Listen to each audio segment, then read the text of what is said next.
Essa foto foi tirada dentro da Igreja Universal do Reino de Deus e o meu filho deu um surto psicótico dentro da igreja e ele quebrou os bancos, ele quebrou as portas da igreja, destruiu a igreja e teve que ser amarrado, contido, até o SAMU chegar.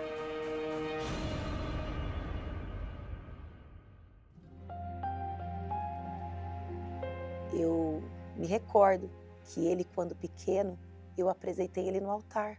Ele ia para a IBI, as tias gostavam muito dele, ele era uma criança normal. E conforme ele foi ficando adolescente, o mundo foi brilhando para ele. Dentro de mim já estava o desejo pelo mundo, que eu via os amigos ali comentando sobre as festas sociais, eu via eles rindo. Foi na onde eu conheci a bebida, e da bebida eu parti para maconha. Eu começava a sair dia de quinta-feira e só ia parar na segunda, na quarta. E isso machucava, né? Porque, poxa, você cuidou, você teve um filho só e ainda por cima você ver o seu filho numa situação dessa. De tanto eu fazer o uso frequente da maconha, que é uma droga psicoativa, desencadeou a esquizofrenia, a síndrome do pânico, que é uma sensação de perseguição que a pessoa tem, e foi na onde eu tive o primeiro surto. E eu meio que fui perdendo o domínio do meu corpo. A minha vista começou a escurecer, estava vindo um ônibus e tinha um poste na minha frente. Eu me agarrei àquele poste aquele dia.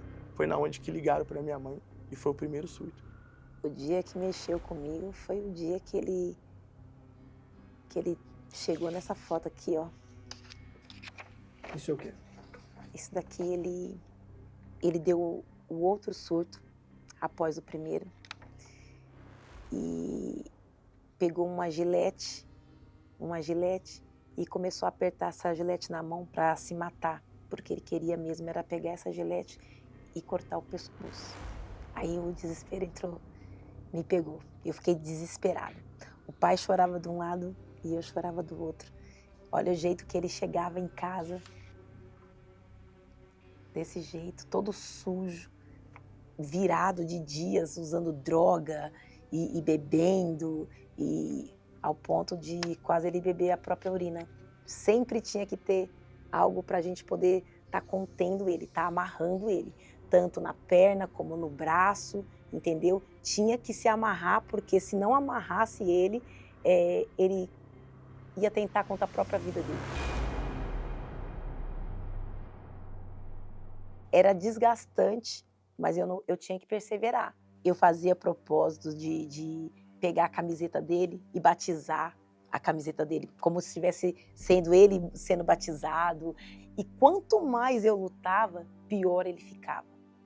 Mas piorava assim de um jeito que não tinha, aos olhos humanos, não tinha jeito. Até os médicos falou para a senhora que se eu tivesse outro surto, eu nunca mais voltaria ao normal. Ele iria voltar ao normal. Ele tomava todos os tipos de psicotrópicos, ele tomava remédio para ansiedade, depois para poder aumentar o humor. Um remédio deixava ele babando, o outro deixava ele com o olho virado para cima, o olho tinha hora que o olho virava para baixo.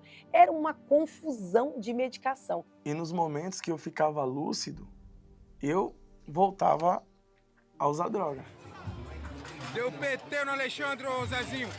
Daqui a pouco tô levando ele embora, mano. Não saio mais com ele. O cara dá trabalho, de verdade, mano. Olha como ele tá.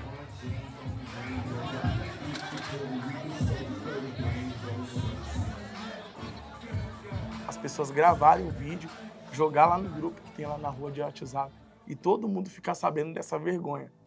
E para a senhora, mãe, as pessoas sabiam que a senhora era da igreja, o que a senhora ouvia? Ele não tem mais jeito. Esquece.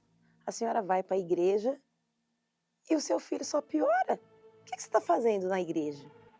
Eu sempre usava uma quantidade de cocaína exagerada. Só que chegou um momento, quando o dia começou a raiar, que eu acabei perdendo o controle do meu corpo. Isso dentro de uma festa.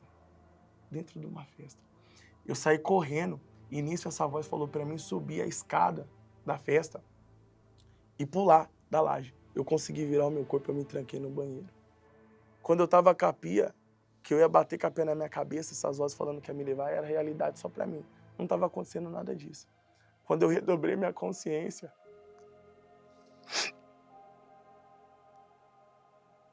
aquele dia Deus me deu mais uma chance.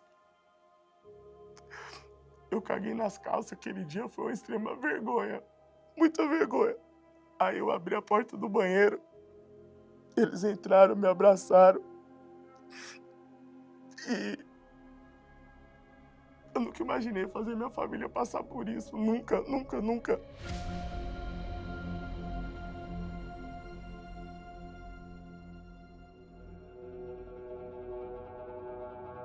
Eu, ali na fé, veio a pandemia, o pai dele pegou o Covid, ficou internado no hospital de campanha, saiu desse hospital de campanha e com 40 dias ele deu uma parada cardíaca e morreu na nossa mão, na minha mão e na mão dele.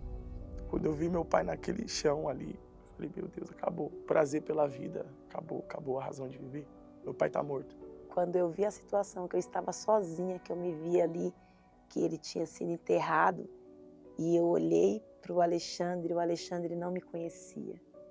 A cabeça do Alexandre deu um nó, ele não me conhecia. Ele olhava para mim, cadê a minha mãe? Vai buscar minha mãe, mulher, vai buscar minha mãe. E começava a gritar. E eu falei assim, meu Deus, como que eu vou fazer agora com esse rapaz desse tamanho, eu sozinha, entendeu? Viúva. Como que eu seguro esse rapaz? E os pensamentos eram assim, Sim. de eu pegar uma faca, cravar, tinha que ser no coração dela, e depois eu se matar. Isso foram 8 anos, praticamente. Eu pegava a Bíblia, ia na porta da igreja, porque as igrejas estavam todas fechadas.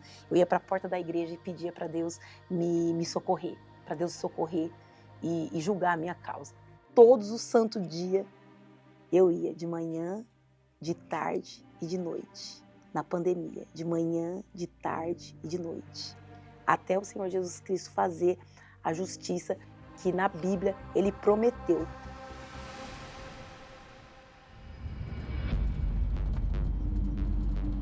Teve um dia que a gente estava voltando de uma consulta, ele saiu correndo, ele desceu do ônibus, saiu correndo no meio da avenida e saiu correndo no meio dos carros, gritando. Quando chegou lá na igreja, ele quebrou os bancos da igreja, ele quebrou todas as portas da igreja. Aqui ele gritava e se batia. Depois da igreja toda quebrada, ele saiu assim, amarrado, e pode até notar que ele está meio que amordaçado, porque ele estava tentando morder as pessoas. Aí ele foi internado na ala de psiquiatria de um hospital. Chegando lá, ele mordeu a enfermeira. Aí a lágrima rolou. Aí eu chorei. Aquele dia eu chorei. E ao mesmo tempo que eu chorei, me veio uma força assim sobrenatural, que eu falei assim, ou Deus muda a minha situação agora, ou senão ele vai ter que matar nós dois. Porque eu não vou mais permitir com que isso aconteça, com que essa vergonha aconteça. Eu não vou mais permitir. Aí eu fui de novo lá para a porta da igreja, né? E era fogueira santa. A gente na pandemia, sem poder trabalhar, sem poder sair de casa direito. Mesmo assim eu fui para o altar. Eu tirei o chão mesmo dos meus pés. Eu fiquei na total dependência de Deus. Quando eu subi no altar, eu dobrei meu joelho e falei assim, Deus, eu não quero nem saber. Haja na minha vida. Eu quero a sua justiça manifesta na minha vida. Quando eu desci do altar, ele estava manifestado. O pastor expulsou lá aquele demônio. Ele, mãe, eu tô livre, mãe, eu tô livre, mãe, eu tô livre. Daquele dia em diante, o Alexandre começou ele foi largando os remédios. Ele mesmo tomou a decisão de largar os remédios, entendeu? Ele foi largando um por um. E foi na onde começou minha luta. Eu comecei a frequentar as reuniões de quarta, de sexta, de domingo.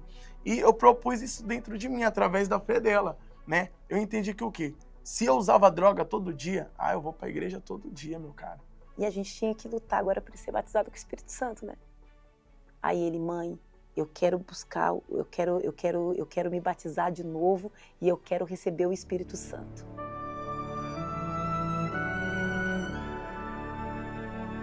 comecei a buscar, acordava de madrugada, fazia propósito com Deus. E eu clamava a Deus ali. Só que chegou um dia que aquela busca foi diferente. Ali eu me ajoelhei diante do altar e eu busquei a Deus como eu nunca tinha buscado antes. E foi como se tivesse só eu e Deus ali aquele dia. Foi um dia inesquecível. Veio a certeza, uma alegria dentro de mim que eu era filho de Deus. Aquele dia Deus confirmou dentro de mim, através dessa alegria. Veio uma paz imensa, veio alegria, uma paz, algo que antes eu não tinha. Aquele dia foi inesquecível. Aí quando acabou o culto, ele chegou para mim e falou assim: mãe, eu recebi o Espírito Santo, não, a gente tem que contar pro pastor, vamos contar pro obreiro, vamos contar pro pastor. Foi uma felicidade, como se tivesse recebido. Foi realmente, ele recebeu o maior tesouro, a coisa mais preciosa, a riqueza maior que tem na face da terra, que é o Espírito Santo. O que passou na cabeça da senhora quando a senhora ouviu, depois de tudo que a senhora já tinha ouvido? Acabou tudo, todo o seu sofrimento acabou. O Senhor Jesus justificou cada lágrima que eu derramei. O Senhor Jesus, ele colheu cada lágrima que eu derramei para poder regar aquele testemunho daquele dia que ele foi batizado com o Espírito Santo. Porque eu sabia que ali nunca mais ia haver lágrimas. Deus, ele julgou a nossa causa. Ele fez justiça dele, prevaleceu na nossa vida. Quem semeia em lágrimas voltará feliz, secando cada entrega que chorando fez, alegre até o fim. Quem semeia em lágrimas. E para fechar com chave de ouro, a gente chegou até aqui esse dia. Essa foto aqui é uma foto que vai ficar marcada para o resto da nossa vida. Então quer dizer que mãe e filho foram levantados obreiros no mesmo dia? No mesmo dia, Esse dia passou um filme na minha cabeça. conforme a gente subia as escadas. De cada luta, eu agradeço muito, primeiramente, a Deus e a senhora, mãe, por não ter desistido, mãe. Eu imagino quantas madrugadas, eu imagino ali tudo que a senhora ouviu de tantas pessoas. E hoje, pela misericórdia de Deus, hoje a gente poder ajudar outras famílias que passam por tudo Verdade. aquilo que a gente viveu. A gente possa... seja essa pessoa que estende a mão. É glorioso. Em tudo que Deus fez.